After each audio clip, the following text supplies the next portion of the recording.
আমরা কিন্তু কোরআনকে আমাদের বাংলাদেশে কোরআন শরীফ বলি, তো আল্লাহ তাআলা কোরআনকে কোরআন শরীফ কোথাও বলেন। আল্লাহ তাআলা কোরআনকে কোথাও বলেছেন কোরআনে মাজিদ, বাল হুয়া কুরআনুন মাজিদুন ফি লাওহিম মাহফুজ। আমি লাওহে মাহফুজে এই কোরআনে মাজিদকে রেখেছি। এটা হচ্ছে কোরআনের বাড়ি, সাত আকাশের উপরে। আরেক আয়াতে আল্লাহ তাআলা বলেছেন ইয়াসিন ওয়াল কুরআনিল হাকিম।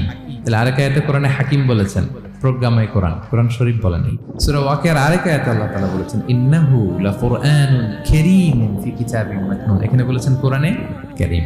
সূরা হিজরের এক আয়াতে আল্লাহ বলেছেন কোরআনে আযীম। এছাড়াও কোরআনের আরো অনেক নাম কোরআনে খুঁজে পাওয়া যায়। যেমন কোরআনের একটা নাম হচ্ছে আল কিতাব। আল্লাহ তাআলা বলছেন এই কিতাব, এই কোরআনে আমি কোনো কিছু বাকি রাখি নাই, সব বলে দিয়েছি। কোরআনের আরেকটা নাম আল ফুরকান, সত্য মিথ্যার পার্থক্যকারী, the criterion between right and wrong. Quran পড়লে বোঝা যায় কোনটা সত্য কোনটা মিথ্যা। কোরআনের একটা নাম হচ্ছে আয-যিকির।